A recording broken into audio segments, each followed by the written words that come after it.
let's cross to Carlisle, to Mr. Nick Turner, who runs Intro, a great PR and marketing and many other things consultancy. Nick, tell us about, and I've got a graphic and a photograph which you are in that I'm going to float as you talk. Tell us about the third rendition of the Arts Festival. Yeah, so the historic quarter, as we call it, Arts Festival is running during August, starts on Friday, August the 4th.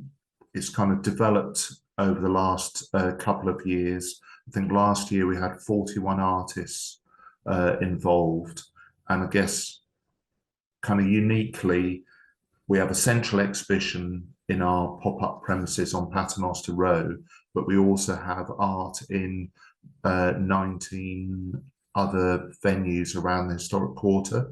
So it's well supported by the businesses. So you have the people that you might expect to be involved, like Tully House, Bookcase, and the Cathedral, where you'll find art, and there's a kind of a trail that takes you around other businesses. So I kind of like the fact that there's a shop around the corner called Northern Vacuums, and in August they have art in their window, not vacuum related, just happy to display it. Things like the Vinyl Cafe on Abbey Street, they display art, and they kind of put that at the back of the shop rather than in the window. And they kind of reported last year that they had more people coming in, following the trail, and then, you know, buying the record or stopping for a coffee and things like that. So it's a nice bit of kind of collaboration between businesses and artists. And what's the sort of, other than joy, what's the purpose of the festival? Well, I mean, we as a business, and me personally, we're always keen to connect with art and use artists in work that we do. So when we're doing PR work, we quite often collaborate with artists. So Abby Kilfedder, community artist, we created a giant artwork next to Hadrian's Wall out of 300 blankets for community fund to highlight the winter warmth appeal. We've worked with Daniel Iverson to illustrate work with clients. David Lush, artist, he created a image for the winter warmth appeal of a old person in the cold, which would have been very difficult for us to get a photograph for. So just kind of really passionate about trying to promote art and getting people to see it as having a kind of use in the sort of business world as well. So I think this is a way, in just one of the ways in which we, with the businesses in the historic quarter, look to kind of promote the historic quarter and kind of draw more people in and get them to look around the businesses that we have here. So like the photographic shop on Fisher Street, they absolutely loved having a display there, and are thinking about doing that at other times of the year as well. I noticed that Blank Wall Assassins are curating it this time. Is that the first time for that? They're involved in terms of they're going to be doing a talk. They're going to be doing a hopefully a kind of guided tour. And we also have Seren Shaw, who's working on curating all the kind of entries and creating the central exhibition. And yeah, so it's great to connect with artists and get their kind of input and kind of run with their ideas. We're not artists ourselves, we just like working with them. Is that image the new one that's gone outside up on the wall outside Tully? Is that the yes? I mean, obviously Carlisle's getting a bit of a reputation for street art, and this, I think, is the best yet. You know, you can view it from over by the castle, over the road. It kind of changes your perception of Tully House, really. That's kind of rather sort of brown rotunda they had has now got this fantastic face and sort of Arabic influenced art. So they've got refugees involved.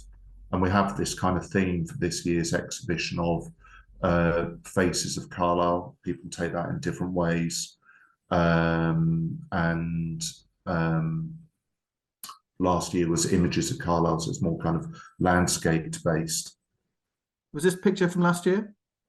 That was from the first one. Every good press release deserves an image to get it used everywhere. So we just kind of obviously just put historic quarter paintings into the mixing pot. I think we had the photographer Johnny Becker lying in the gutter to take that picture. And then there's kind of local businesses there. That's Helen at the front, my business partner for intro, and then you've got Castle Chocolates, Bookcase, Haywood Todd, estate agents keen to use all of their window, hairdressers, Northern Vacuums. So it's great that you've got all these kind of businesses willing to kind of muck in and support artists. And this year, some of them are providing prizes for different categories. We've got photography included for the first time. We had a bit of kickback last year because we excluded photography. So we took that on board and that's included this year. Okay. And just remind us of the deadline, Nick. The deadline for submissions is July the 21st. Just drop me an email, nick@weareintro.co.uk, or have a look on our website. And we'll be having an opening night and a few events. We've got some schools involved as well. So there'll be a bit of a kind of activity through the summer around that as well. I think it's terrific. I went along last year to the opening night and recorded a bit for the podcast last year, and it was just a real buzz. And what I really liked was the diversity of the artists selected to be shown in the gallery as well. Really range of ages and backgrounds, and fantastic, creative interpretation of the, I can't remember what the theme was last year, but it was a varied response. I remember that for sure. That looks great. Any questions for Nick? Anyone wants to chip in with or ask? Hopefully it's pretty self-explanatory. I love the poster. I should say that we're supported by Cumberland Council, so we've managed to negotiate the transition from City to Cumberland and continue with their support, and we have some a small amount of funding from the university as well, which means that we can employ some students to help with the exhibition. Okay, and just one last one for me, Nick. I mean, the historic quarter, with the closure of the big department store, which is not reopening, and I absolutely applaud and salute efforts made by people to give it some vibrancy and life. Is it in a good place? I think so. We've got some good kind of businesses here, and it's great that they're willing to kind of work together. So we've, aside from the arts festival, we've been talking about kind of perhaps latching on to events at the cathedral and Tully House, and just trying to make more of those things. So when they have like the light kind of stuff in October, light displays, could that be reflected with local businesses? Yeah. Could some of the coffee shops stay open later to capitalize on those extra kind of footfall in the evenings and things like that? Yeah, good. All right. Well, thank you for telling us about that, Nick. Good luck with that, and I look forward to seeing what the outcome will be of the entries. Smashing. Lovely. Thank you. Amy's just popped a link in there about the festival that you can click on as well as part of the We Are Intro website as well. All right. Well, let's now cross further down south of the county, although the award ceremony is for the whole county. And Ben Melling. Hello, Ben. You're from Cumbria Tourism. And this is certainly the Lakeland Book Awards have been going for more than 3 years. You might be able to tell us, Ben, when they started, but Ben's here to tell us a bit about the Lakeland Book Awards, which have this year's celebration and ceremony next month in July. But it's something that I've always been interested in. I think it's a great way of celebrating writing in the Lake District in particular. Ben, tell us a bit about what's going on, why it happens, and a bit about perhaps the context and the history of it as well. Yeah. Hi everyone, thanks for having me today. It's actually in its 39th year now. So yeah, very, very well established, like you say. Taking place at the Inn on the Lake this year on the 11th of July, Tuesday the 11th. Obviously, Cumbria has a very rich celebrated heritage. And I think that's the main reason for the awards, celebrating our literary history. Obviously, there's been many authors from Cumbria and from the area that inspired and still inspire people today. So we're celebrating that, really keeping that inspiration going, and inspiring today's generation. Yeah, there's lots of inspiring things in Cumbria. There's landscape, there's travel, there's obviously food, which is really starting to take off now. Lots of Michelin stars in the county. There's the agricultural side, there's fell running. Sustainability is a big thing now as well. Lots of subjects to cover in Cumbria and lots of, very fascinating topics, which reflects really well in the entries we've had this year. All of the judges are saying the entries this year have been to a very high standard. Originally founded by Hunter Davis 39 years ago. Hunter actually stood down last year. We have been involved in the awards for quite a few years, but last year was probably the turning point where we've really taken full control of it. Hunter has set up a fund, so there is the Hunter Davis Fund that does support the awards, which we do rely quite heavily on. And we do receive quite a lot of support from Cumbria Community Foundation as well as our sponsors. Obviously, we have about 8 sponsors that help us with the various categories and obviously the printing of the programs and certificates and things. Judges this year, Fiona Armstrong, who has done it for quite a few years now, she's kind of stood up into Hunter's place. She does a great job. Eric Robson will also continue. He's going to be doing his category as usual. Then Michael McGregor from the Wordsworth Trust has joined us this year. So we're quite happy to have him on board.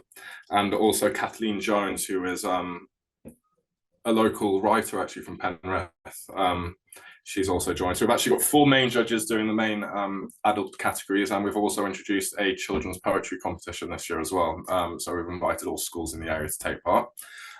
That's been quite popular. We've had well over 100 entries for that as well. That's going to be presented by Rachel Lavrak, who is chair of the National Association for the Teaching of English. So she's judging that, and she's also going to be presenting that. CGP Books, who you might remember from when you were at primary school, they used to do them. Don't know how to describe them. The books that kind of take you through the syllabus at primary school. They're going to be sponsoring that category. They've given some great prizes. I think it's over £500 worth of books and stuff that are going to be going to the winner's school. And also the winning child will be invited to read their poem at the awards as well. That's pretty much it, really. It's quite straightforward. This year we've had, I think, about 70 entries for the awards. We've just shared the shortlist recently, and that's as far as it is. Obviously, I've only just found out the overall winner this morning. I'm not going to tell you that, but yeah, it's all just around the corner, really. So yeah, we're pretty much ready for the awards now. Everything's ready to go, so we're quite excited about it. Remind us, Ben, who's won in the past? Lots of people. We've had James Rebanks is a very famous winner previously. I've got a list somewhere here. I'll just pull it up. I think didn't Grace Dent win it? Grace Dent won it a couple of years ago. She's also from Carlisle, isn't she? Grace Dent, yeah, food critic from Carlisle. She's won it. James Rebanks has won it. We've Rory Stewart has won it previously. Yeah, quite a few people. I could go on for quite a while with all the names that we've got. Let me just try. What's to state the obvious, why does it exist, this award ceremony? What's its purpose? I mean, obviously it's interesting that Cumbria Tourism are now running it. I think obviously with the rich history that Cumbria does have, it would be a shame to let that go. We do need something to keep that rolling over and to continue inspiring today's writers and the younger writers in the county, to reward them for their writing, to keep them in the area. Lots of things, really. Obviously with Wordsworth and alike, yeah, we do have quite a rich history, and it would be a shame. Obviously, over the years, there has been a lot of talk of young people leaving the county to go elsewhere. It's about keeping people in the area, hopefully inspiring people to stay in the area and to write about the area. And yeah. Phil, so Phil's just put a comment in chat there, and Phil runs a press in Carlisle, the Coldew Press. And you talk about Mark. To tell us a bit about that, Phil, and also perhaps a small publisher's perspective on the awards. Well, thank you very much, Tom. Yeah, Mark's book was nominated last year in the Poetry Prize, and he was a runner-up, and that was a really lovely event. A beautiful meal as well, which was a lovely bonus.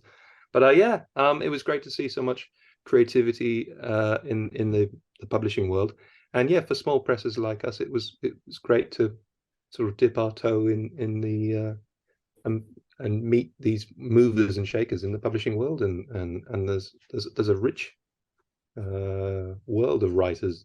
I mean, the landscape here and Cumbria is so inspiring, but there's lots of talented writers here, and it's great that they're being celebrated. And long may the awards go on, because it's important to publishers and writers here. And Ben, is it? Thanks, Phil. Ben, it's more than just the Lake District, right? It's Cumbria. Is that sort of the qualifying geographical? Absolutely, yeah. It's Cumbria as a whole. It's definitely not restricted to the Lake District. We do have. It's a very limited. To enter, it has to have either mention Cumbria or be based in Cumbria. It's quite loosely connected to that, but obviously, anybody that does go into depth, obviously, the bigger connection with Cumbria it has, I think, the more of an effect it will have on the awards.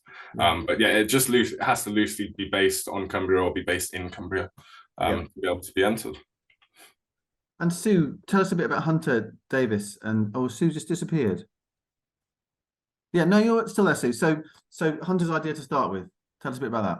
I was trying to look at why I disappeared. I was trying to look I interviewed him last year when he stood down from both Cumbria Live and from the Lakeland Book of the Year Awards, but I didn't write a lot about Lakeland Book of the Year. I've just quickly glanced through what I wrote. But basically, he was very proud of having set it up. He felt that they ought to be something because of the rich history of Cumbria in terms of writing, and a lot of stuff going on now. And he claimed, as I said, I put in chat, it was until very recently the only regional book award in the country. So he's quite proud of that. They just felt it was time to go. He's started one on the Isle of Wight now, but he just kick-started it, and I think he's standing back from it now. But he was very proud of doing it. But he was also, as head of the judging panel, quite, perhaps, how can I put it, a bit of a quixotic judge. Sometimes you think that's bound to win, but no, Hunter evidently thought something different. And I think this year is fantastic for the fact that there is, for the first time, a poetry section, and that should have been there ages ago, but it wasn't Hunter's bag. So I'm looking forward to seeing how the awards are going to change going forward. That's really good to get Michael involved in the poetry section. Yeah, I agree. It's really great to have Wordsworth Grasmere through Michael represented there. Great. Any other questions, comments for Ben while he's here, or for anyone else? Amy? I was just wondering, lots of people, lots of writers and authors self-publish now. So is self-publishing acceptable for this competition, or in general, is that okay by you guys or not? No, absolutely. We actually had a couple of, we do get self-published people entering, which is fine, but we also had one person enter a poem, a handwritten poem on a bit of A4 paper, which we accepted. If it's good enough, if the judges like it, and if it's up to the standard, then absolutely, why not? It didn't do too well, but no, we're very happy to accept and publish any kind of entries, really, as long as if they're up to standard, then why not? And are there any categories that are broken down by age? Because obviously you mentioned about young people. Are all the categories for all ages, or are there any specific age? No, so they are all for all ages apart from the children's poetry one. The children's poetry covers Key Stage 2 to Key Stage 5. And then all the other categories are just open, just generally adults, really. But yeah. Again, if children wanted to enter the adult categories, we wouldn't say no to that. So, okay. What are the kids' prizes, Ben? Do they get a book? There's quite a few books from CGP, right. So they're going to be providing quite a few things. Let me just pull up the actual list. But we've also got a couple of bookstores, local bookshops in Carlisle are going to offer some poetry books as well. We've got quite a few lists. I've had a few attractions as well offer family day tickets. So they're not exactly related to books or anything, but still nice days out. One of them's at Beatrix Potter, so it does have that literary connection. Let me just double check that. Sorry, I've just got that list somewhere. Ooh. While you're doing that, I'm just going to share on my screen. I just thought so these are 2 books. Don't even see that. Motor Racing and Reptiles and Amphibians. And I looked inside.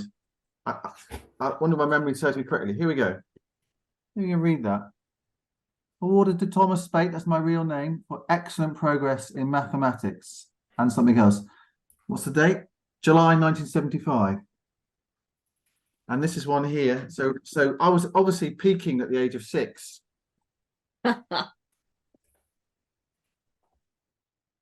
Again, 1975 was an excellent year. Not only did I win 2 books at school, West Ham won the FA Cup. So that was for excellent progress in reading, March 1975. And those 2 books, I remember I was just absorbed by those books as a kid.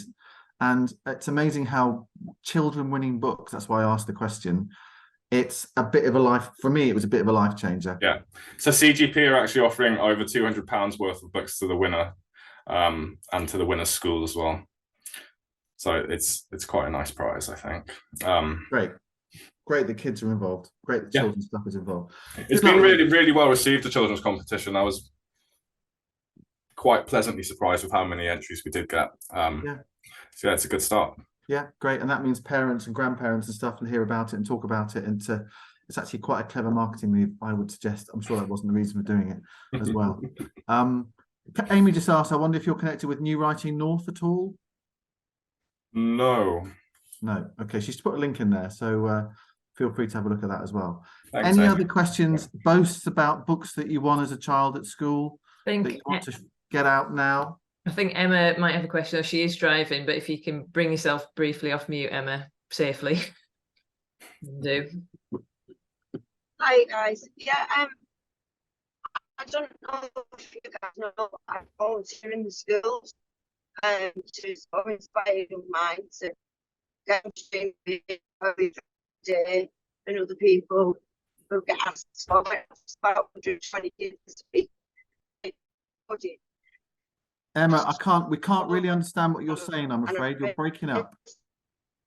I think you said you volunteered in a school and then I lost it. It's a bad signal. Was it just a very short, sharp question Sorry, you wanted to ask, Emma? It's just I've gone down to... Yeah, can you hear me okay now? Just ask your question if you could. It doesn't matter. I think, all right, okay, I think you'll be able to hear me now. Yeah, just basically, I raised £700 last year and I want to publish a children's book that's self-fulfilling. So it would sell, and then any of those sales go straight back into the books being given to the kids that I go and see. But I would love to find a Cumbrian publisher and try and find the most cost-effective way to do it, because it would be obviously cost over, you know, basically what we can give away. Because I'd like to be able to charge for the book, and then that money goes back into giving the kids books when I go and see them. So I just wonder if there's anyone that could help me with that, maybe. Sorry about that long-winded answer. I'm looking if anyone wants to pick up on that one. If you want to pass me your email along, I can see who I can put you in touch with. Great, thank you, Ben.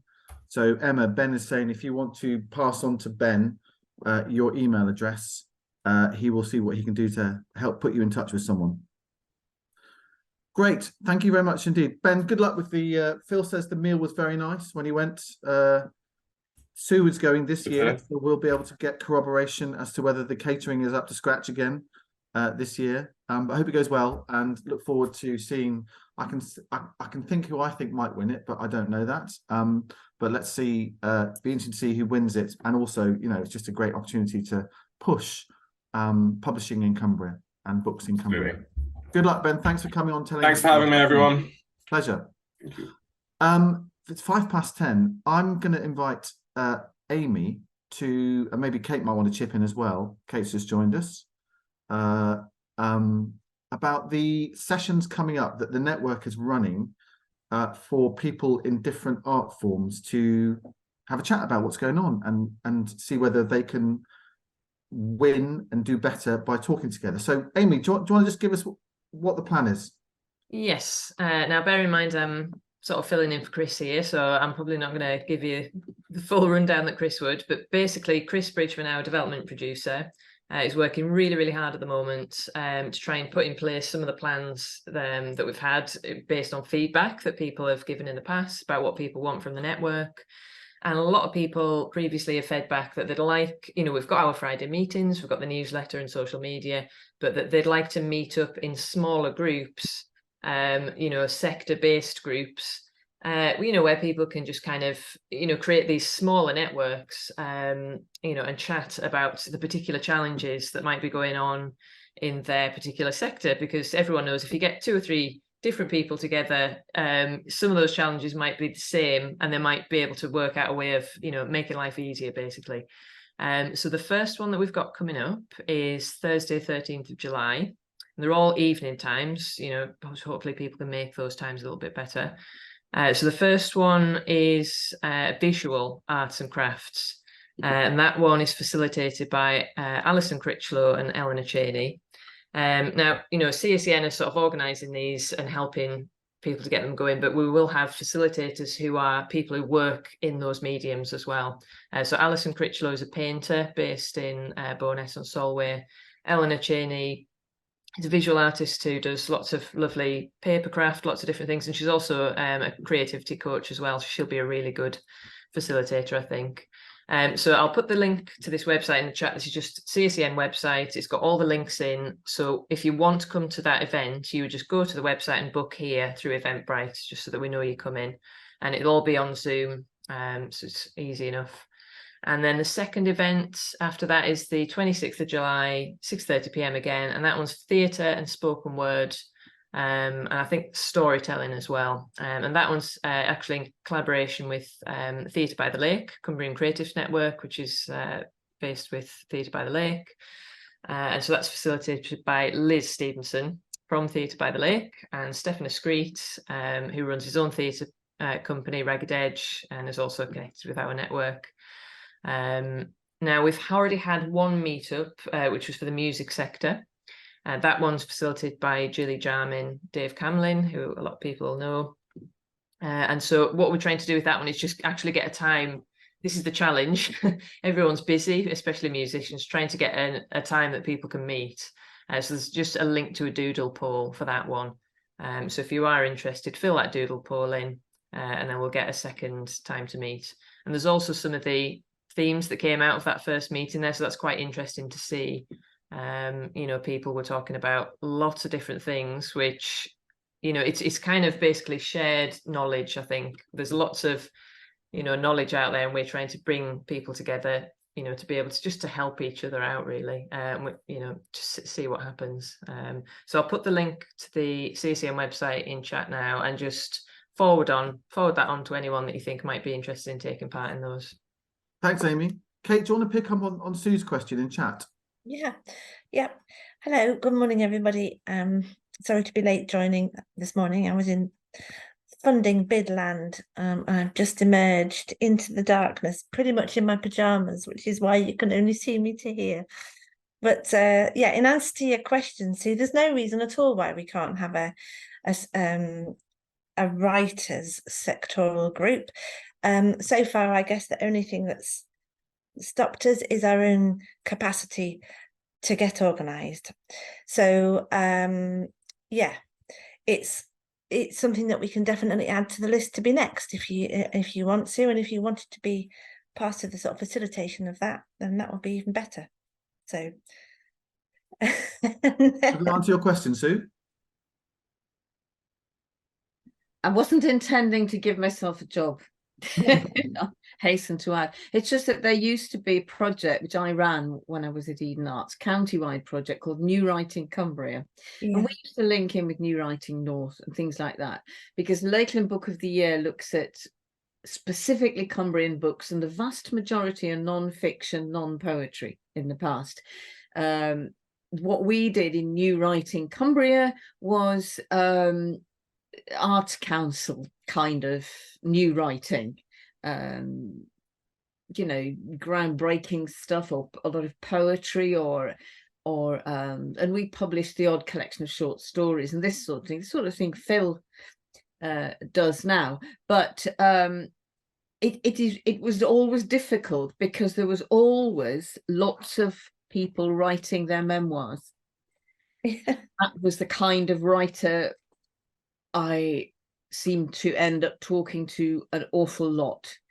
So I don't want to make a differentiate between professional and amateur, but there's an approach that's different, and it gets a bit fraught, that interface. Yeah. So well, this is Chris's domain. Actually, the whole writing thing is Chris's domain. So I will have a conversation with Chris, and who's to say that couldn't be the very next one that we try and launch. We're just trying to set a number of plates spinning at the same time, so bear with us, and that could easily be next. Okay, looks like we're getting Monique's vote as well. Great, well, thank you, Amy. Thank you, Kate, for telling us about that, and please spread the word to folk that you know who you think might benefit or find that of interest to join in on. Anything for anyone else? I've run out of things to talk about now. Apart from I really want to look at my books again about motor racing and the life of reptiles and amphibians, which are sitting next to me now. But is there anything else on anyone else's agenda? We've got Cockermouth Live coming up this weekend. It's almost killing us to organise it, and forecast doesn't look too bad. So I've got stuff to think about there. Anyone else that just want to mention before we finish? Phil would also be interested in the writers' sector meeting. Phil, was that a hand up? Go for it. Yeah, I'm looking forward to coming through tomorrow for the poetry at Wordsworth House. You can watch me play my ukulele 3 times as well, Phil, if you want to. Oh, well, I'll come down early and I'll see that as well. Blimey, once is bad enough, Phil. Oh, no, I'm glutton for punishment. I think Kate's on a bassoon somewhere as well. Yeah, but I'm not telling you where. Okay. Oh, right, we'll try and find that. I was going to say, there's a number of events coming up over the next few Saturdays as well for Cumbria Unity Festival. And they're tagged on in Whitehaven also tomorrow. There's Whitehaven's Harbour Fest, but Unity Festival's got a presence there, and it's looking at joining communities together and sharing stories of sort of minority community groups and trying to engage with community cohesion and just understanding. And then there's another event in Barrow. I think that's the 8th of July, and there'll be all sorts of things going on. It's all on Facebook and on the Cumbria Unity Festival website. Carlisle's happening at Tully on Saturday the 15th of July, and then there'll be Kendal happening in the town hall on the 22nd of July. So there's lots going on in July. Yeah, great. Thanks, Phil. There is lots of stuff going on. Derek and then Monique. Yes, good morning. Apart from Cockermouth Live, there's an event which finishes today in Cockermouth, which is the 150th anniversary of Mitchell's Auction House. And there's an exhibition there which has been put together in conjunction with Kirkgate Arts and Heritage. It's on until 3 o'clock, and may be of niche interest. I would also say that a long time before Tom won those wonderful books, I think my first school prize was probably 1950. Rationing was still on, and it was for I don't know what it was for, quite apart from some sort of progress. It's an extraordinarily twee, old-fashioned book. I did go off to try to find it, but I couldn't lay my hands on it. Well, we'd like to congratulate you, Derek, on that prize. Well, that's very kind of you. No, not at all. And you'd be welcome to bring it forward to a Friday morning meeting and boast about it in the way that I did about mine at any time. I would certainly not even attempt to boast in the way that you did, Tom. I'm far too humble. That's great. Thank you, Derek. Humble you are. Monique, where's Monique gone? There you are, Monique. Yes, good morning. I just wanted to do a little promotion myself, if I may. I'm organizing a writing workshop with Stomping Ground this Sunday in Kirby Stephen. It's all about how to write about nature. In nature. It's held in Jubilee Park in Kirby Stephen. If you go to Facebook and look for Stomping Ground, you can get tickets there, and they're only £3. So it's a right bargain to get some wisdom of myself. That sounds great. Thank you. Stomping Ground. That's great. Thank you, Monique. Richard. Just to say, if you're in Kendal this weekend, there's a big festival of choirs over the weekend, and on Saturday there'll be a lot of different choirs singing out in the streets, in the brewery garden, I think, in the morning, and then around the town for the rest of the day. So yeah, lots of choirs from all over the UK, and then coming together on Sunday to sing collectively, which will be amazing. Are you lending your tonsils to that, Richard? Yes. Excellent. There's a lot going on. Andrew's politely got his hand up. That's only because I can't find the widget that puts the the digital hand up. It's one of those days. Anyway, old-fashioned ways are often the best. A bit of self-promotion. Well, for Full of Noises, we've got a couple of events this weekend in our lovely new building that we're slowly getting used to in Barrow Park. The first one is on Saturday. We've got an artist from London called Eka Mordecai, who'll be playing the cello, medieval harp, voice, and egg flute. She's invented an instrument called the egg flute, which is made from chicken eggs, and she makes the most beautiful ones that are also decorated. And alongside that is a performance by Tom Scott, who was born on Walney, grew up in Barrow, moved to London, has become very well known in experimental music circles. No one's heard of him up here, so I've known him for years. So he's supporting. We don't use that term, actually. We don't talk about support acts. He's playing during the evening with Eka, and we can never work out quite what he's going to play. Some combination of piano, electric bass, objects, and guitar. And if you really enjoy the idea of an egg flute, you can come to a workshop on Sunday and learn how to make them. And then maybe if there's enough people sign up, we'll have a little egg flute orchestra. And you can go away with an egg flute making kit. So yeah, if you fancy either of those, we'll probably do the egg flute making thing again. Andrew, so I've never heard of an egg flute before, and there's probably no reason why I should have done. Could I invite you to bring one to the next gathering and play it for us? Playing, we'll have to see. I'm not sure. I've not tried one yet. If you're nervous about it, you could record yourself playing it and play that out. I could certainly show you some. It is an egg, and the eggs are locally sourced. Our new we along with Dickie as our comms person, we've got a producer now, Amy Stretch Parker, which some of you will know. Amy's got an allotment on which there are 4 hens, one of them called Bjork. I can't remember what the others are called. So that ambition, and the eggs have come from those chickens. And one of our ambitions early on was to bring Bjork to Full of Noises. This is a little step closer to that, because Bjork's eggs are going to be part of our work. So the egg flute miles are pretty low. Very low, yeah. That's again part of our new strategy. Yeah. Well, that sounds tremendous. I'm excited by the idea of an egg flute. I'm also just enjoying Virginia's woeful tale about someone in the world has got her prize copy of St. Matthew Passion, which got pinched allegedly. Obviously, got to put allegedly in there. She could have just lost it, maybe.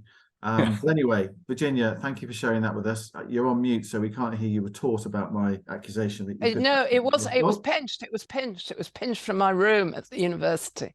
Oh, okay. Well, let's hope it's still in existence somewhere. Yeah. What did you win it for? Did you win it for something? Yeah, just being a genius. Yeah. Okay, Yeah. fair enough. Okay. Bashful at that as well. Yeah. Humble at that as well. Right. Any more boasting? Any more events coming? A lot going on as ever in Cumbria. But part of what we just need to get better at sometimes, I would ascertain, is just trying to tell people about these things, because it's really difficult in a noisy old world. Cockermouth Live taking place this weekend here in Cockermouth. We talked about last weekend as well, which should be fun too. I think we're done. Thank you very much. I know Nick and Ben have had to go, but it was interesting to hear about the Arts Quarter Festival and also the Lakeland Book Awards as well. Back next week. I'm on holiday next week, so it'll be Chris Bridgman in the chair next week. And then I'm back the week after that. But have a good weekend, everybody. If you're doing something exciting, or even if you're not, just have a nice weekend. And I will see you again soon.